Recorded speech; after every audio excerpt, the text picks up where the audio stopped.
Okay.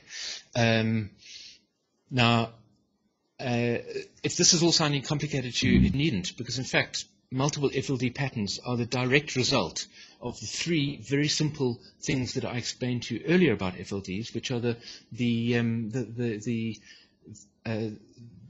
evidence that we use, or the information that we extract from FLDs being crossed by price.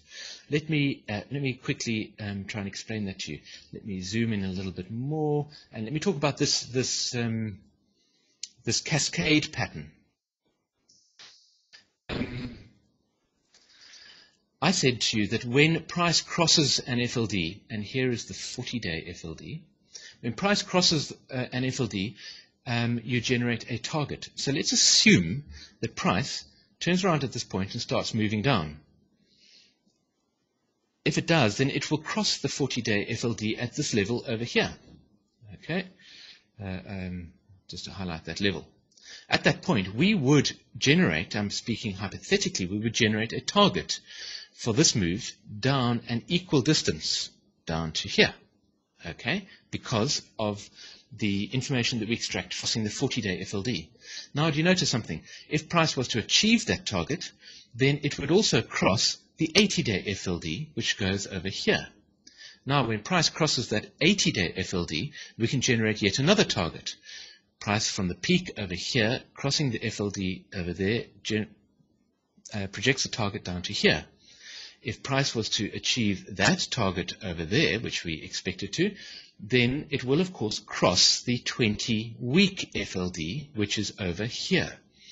So when it crosses the 20-week FLD, we can therefore generate a further target as a result of crossing that 20-week FLD, and that projects us to a target over there. Now, do you notice something? If price achieves this target over here at this time, in other words, late November, then it won't, in fact, cross the 40-week FLD, and so our continuous leapfrogging, if you like, of different FLDs comes to a halt over here, at that point there. That is what Hurst called a gap congestion, or a gap pause. So price movement will fall down here because it is crossing FLDs regularly. It gets more impetus, if you like, from every single FLD that it crosses, until eventually it arrives in a gap between FLDs, and it will therefore stop getting the impetus of crossing the FLDs to move further, and you get what's called a gap pause zone. Okay, that's pretty close to that 40-week FLD. I found, and I won't dwell on it, but I found that often what happens is that price falls almost to the 40-week FLD, then it rises up again following the 40-week FLD, and the 40-week FLD provides resistance to price movement for a while, depending on the length of cycle. If it's a 40-week cycle, it could well be 2-3 months. So for 2-3 months, price might ride up the 40-week FLD, and then it will finally conclusively drop below it. Once it drops below it, of course, we can then project another target from the peak through the cross and an equal distance beyond it to over here. And that truly is a gap pause zone, because it's got a lot further to travel before it crosses below the 18-month FLD. Okay, so the patterns that are caused by FLDs are not something to get complex about. They're all given names, and it's useful to understand them. But in fact, you shouldn't get complicated about them, because in fact, all a pattern implies is a movement as a result of the combined effect of many individual FLDs. And to be simple about it, you should look at it one FLD at a time. Now, if that also sounds like a lot of hard work, then let me switch back to the S&P 500. Then Sentient Trader will come to your rescue by, let me show these FLDs here. Okay, here are all the FLDs here. As you can see, price is presently in a bit of a congestion zone. Look at these FLDs here. Look how messy they are. Over here, you know, see overlapping of areas. Prices is trapped a little bit in a congestion zone. So when price crosses one particular FLD, then it ends up crossing another FLD, which is going in the opposite direction, and all that kind of thing. So you end up getting a fairly messy price movement. Hurst said that once price breaks free of the congestion zone, you can use that as a projection itself. So what we might see happening is that if price breaks out of this congestion zone, it'll project a target up to here, which is 12.25, but in fact that target might already have been achieved, as you can see over there. So let me not dwell too much. There's a lot of interesting detail to speak about in terms of congestion patterns, but to wrap up on FLDs, because I need to move on to some of the other things that we're going to speak about today, and particularly replying to questions and so on. Let's talk about how Sentient Trader can help you with all of this. One of the big issues with performing an analysis and making decisions using Hurst's cyclic theory is that there is so much to Hurst's cyclic theory. I mean, even talking about FLDs today, I've touched on the surface of FLDs. I've covered most of the basics, but I'm talking about generating projections out of all of these separate FLDs. It gets very complicated. We haven't even started talking about VTLs. So you've also got projections from VTLs. We've got refined FLD projections. We've got the phasing analysis. You're expecting a peak. You're expecting a trough. How do you put all of this information together into one place? How do you possibly get your head around all of these things? And that has always been my great challenge with working with Hurst cyclic principles. And that is why I came up with what Sentient Trader calls the pattern projection boxes. The pattern projection boxes are a summary that FLD does for you of putting together all of this information. Here is the current pattern projection box for the present, for the 40-day cycle.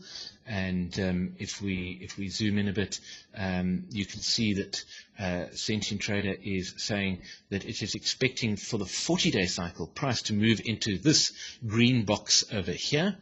And then it's going to bounce up into this box here. Notice at the bottom of this box is at a price level of 1181, so it's in fact very low.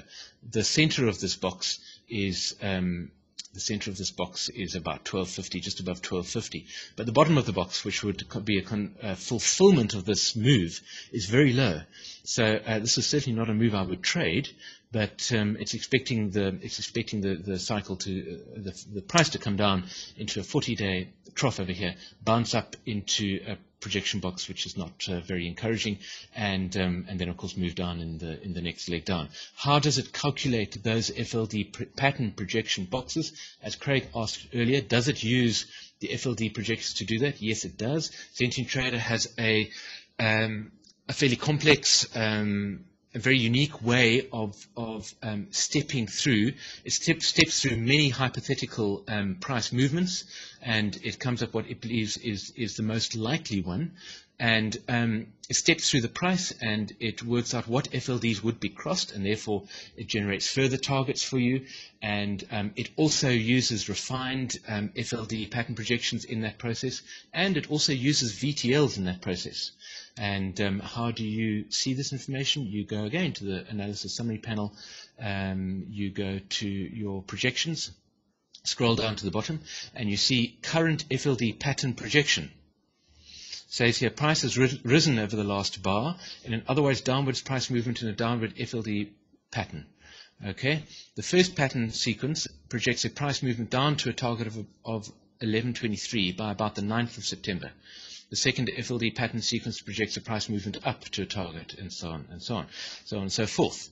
It says here, this move would imply a 3-tier cascade of price crosses over the 20-day to the 40-day FLDs. This price move breaks above the 4-day and the 19-week VTL, confirming the trough of the 39-week cycle placed on the 9th of August. So what it's doing is it's saying that as price tracks in a hypothetical manner into the future, it will cross FLDs and VTLs. Let's draw VTL. We haven't spoken about them yet. It'll cross VTLs and it will cross FLDs, and by crossing them, it will confirm peaks and troughs. which provides further confirmation and confidence in the analysis, and it will also then create targets which Sentient Trader condenses into these very nice and easy to use projection boxes. So Sentient Trader is saying that the price is expected to move down into this green box and up into that red box. Why? Well, for very many different reasons. All the different FLDs, the refined FLDs, and the VTLs. Okay. You can plot these standard boxes here by using this button over here, which is standard projection boxes, and you can hide them and you can plot them. I generally find them a bit irritating because so therefore I leave them off the chart, because the FLD pattern projection boxes are really a summary condensation of all this information. But here you can see the 20-day normal FLD projection and the 40-day FLD projection projecting down into this region. That information has been condensed and summarized and put into a hypothetical price movement by Sentient Trader, which results in a net projection to this level over here. Although, as you can see, this green box doesn't have a top on it. What do I mean by it doesn't have a top on it? Well, if we zoom in, you can see that the green fill of this box extends above it.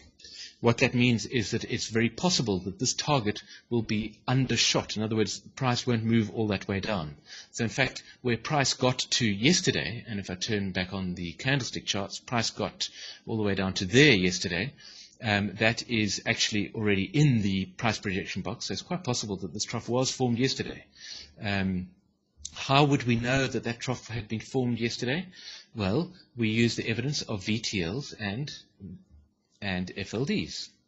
Okay, so the VTLs that we could use would be the 40-day, 20-day, and 10-day FLDs. So if price crossed these VTLs, that would be evidence that that trough had been formed.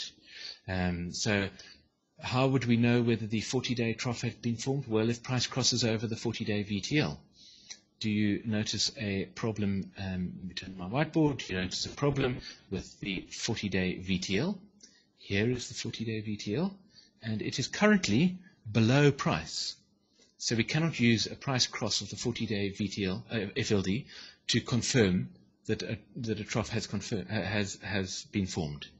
We can step down in the cycles because of the principles of synchronicity and harmonicity. We can say that if a trough of the 20-day cycle is formed, then I'm confident enough in the analysis that if there is a trough of the 20-day cycle, I know it's also a trough of the 40-day cycle. Where is the 20-day FLD? Here it is, here. So you can read off on a bar-by-bar basis the price levels at which price would have to reach to confirm a trough of the 20-day cycle, thereby confirming a trough of the 40-day cycle. You could extend even further down and have a look at the 10-day FLD. If price crosses the 10-day FLD, it confirms, and that FLD is very close to price, it confirms a trough of the 10-day cycle.